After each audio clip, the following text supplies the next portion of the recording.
itu sejak tahun yang zaman dulu dan tahun zaman sekarang, Hong Kong itu terjadi sirkulasi, bener nggak? Jadi gini, orang yang dulu datang sekarang sudah misalnya 17 tahun 20 tahun, tapi ada yang baru masuk 1 tahun 2 tahun, ada nggak? Ada kan? Dan itu bersirkulasi kan, bersiklus. Nah, dengan adanya konten itu harapannya yang baru ini bisa belajar dari yang lama. Bisa dipahami nggak? Karena kalau yang lama ini anak baru tanya, coba aku sudah bisa dipastikan responnya. Belajar dewe, golek oro dewe. Lah itu langsung bilang betul. Makanya disitulah butuh kearifan, kebijaksanaan yang sudah lama untuk membagi. Makanya adanya konten itu salah satunya yang lama itu membagi experience dan pengalamannya kepada yang baru.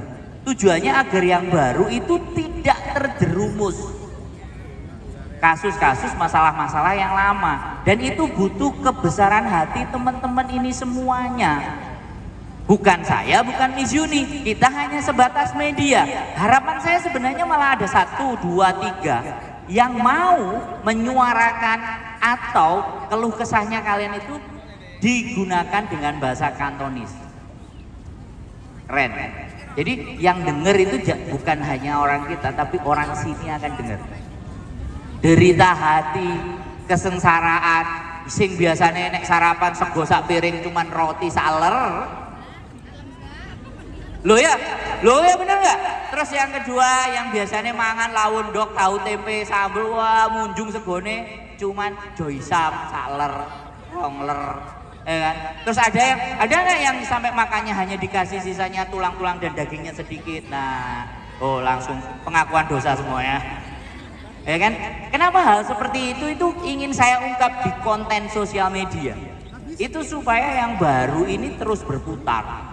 Dan apalagi kalau konten-konten yang kalian yang sudah ada di sini kemudian dilihat sama yang dia masih di PT. Bisa dibayangkan. Kalian bisa menyelapan mereka untuk tidak 1 bulan, 2 bulan, ciao.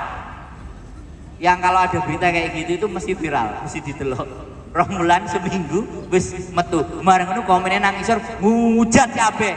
Come on guys, ayo. Jadi harapan saya tuh seperti itu kan. Jadi teman-teman. Aku ngomong dikit cas iku. Ini Mak, kalau ngomong Mbak. Jangan dulu. Kenapa dikit. Mumpung nyekel mic, aku ora tau nih nyekel mic bisa nyekelin deh Pak Tony. Alah pasti. Alah wis tak kira. Alah Bukan ini loh.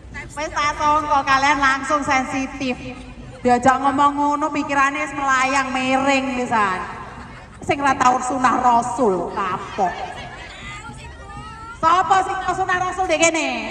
Rasa sombong kowe. Hanya saya. Wes ora nyambung malah wong megor pemanasan tok uteke traveling kon dinti. Ngono jare nyebar aib. Ya. Balik gae. Tak poin kabeh sing guyu kowe.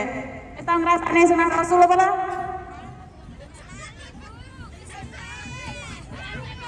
Saru rene bapak rek sopan titi kowe iki. Sing guyu Mbak Yuli. Karena Mas Andro karena cengir dong. Jadi balik mana ya? Jadi dalam peraturan-peraturan yang ada di Indonesia, karena kita tidak ada sosialisasi atau memang tidak diizinkan disosialisasi karena takut kitanya pinter atau seperti apa? Bener nggak sih? Di pikiran kalian mikir nggak sih? Banyak hal yang tidak kita ketahui, kenapa? Karena tidak disosialisasikan. Padahal mereka itu ada media, tapi media mereka itu media apa? Dinding koran dia apa terus ini? Majalah dinding. Majalah dinding koran. Mading. Dari tadi kamu ngomong mading, sebenarnya yang kamu sebutkan itu apa sih? Kajeri gitu loh ngomong. Bukan bapak. Dek bapak itu mading ah. Dek bapak piye? Lah bapak kan enggak. Oh, wis ta langsung anae lah. Aku enggak pernah loh. Enggak. Indro tak kaplok Indro. Obrolan pinggir jurang mesti. Ada enggak foto matanya Kajeri?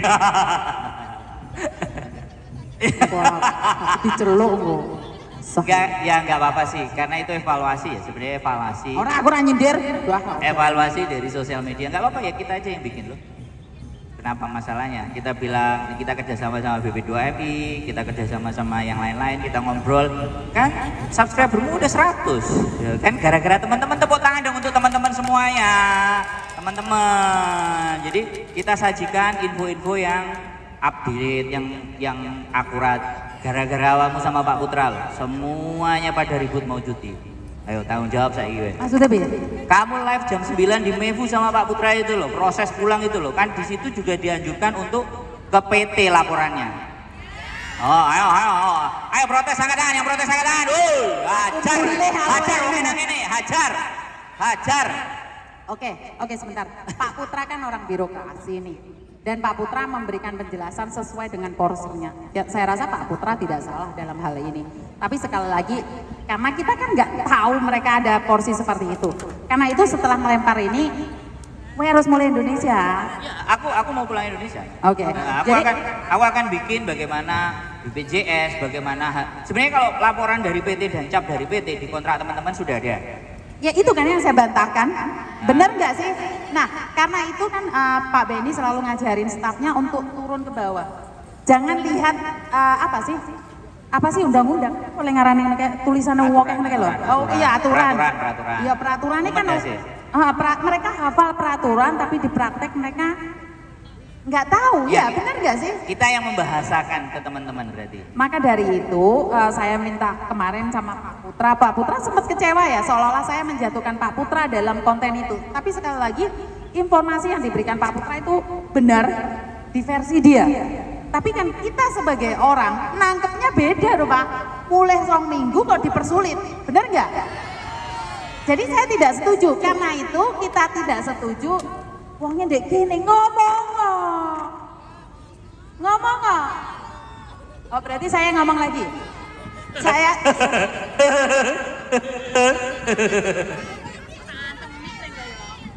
Enggak, itu jadi polemik benar. Makanya sebentar. itu jadi polemik. Itu yang disampaikan Pak Putra adalah benar, dan Pak Benny mengatakan itu adalah cara mereka semuanya harusnya. Tapi pada kenyataannya banyak yang lolos kok. Dan ada yang datang ke KJRI nggak perlu dicop, karena memang sudah ada copnya. Kontrak kerja itu ada copnya nggak sih? Tahu nggak PT mau apa? Nah, karena itu dari dulu kalian selalu tak ajarin buka kontrak kerja. Jangan bilang kalian tuh nggak punya PT, kalian punya PT. Kecuali yang kontrak mandiri. Jadi kalian bukaan PT-mu aja. Jadi jangan bilang aku nggak punya PT, nggak punya instruksi, kalian punya. Oke, berarti solusinya adalah ketika ditanya nggak harus ke PT, teman-teman harus berani untuk ngomong bahwa Pak di sini sudah ada capnya. Berarti ini sudah resmi Pak, nggak perlu lagi aku minta laporan dari PT. Meme ya. Makanya pemerintah itu harus ngajeng pembantu mantan TKW untuk bekerja di birokrasi mereka. Bener nggak? Giliran TKW pulang nggak dianggap, iya nggak? Kalau dipikir lebih pintar daripada S1, S2 dan S dong. Yang mau daftar dari stafnya BP2MI angkat tangan. Ayo, siap di demo loh. Ngomong demo Pak Benny katanya kabur dari demo ya. Itu lagi isu apa lagi tuh? Iya, tanggal 10. Di demo ya. Pokoknya sebelum tiba isunya udah macam-macam. Nyampe Hongkong isunya udah macam-macam. Termasuk salah satu isu Pak Benny ke Hongkong itu karena kabur kantornya di demo. Aduh. Bener atau enggak itu Pak? Gini, tanggal 10 saya kan di Jakarta. Ngerti ya? Tanggal 10 kan saya di Jakarta. Demo tanggal 10 jam 10 pagi di kantor saya. Itu 30 orang, makanya saya posting tuh yang videonya fotonya ya. 30 orang. Saya ini biasa mimpin puluhan ribu kalau demo.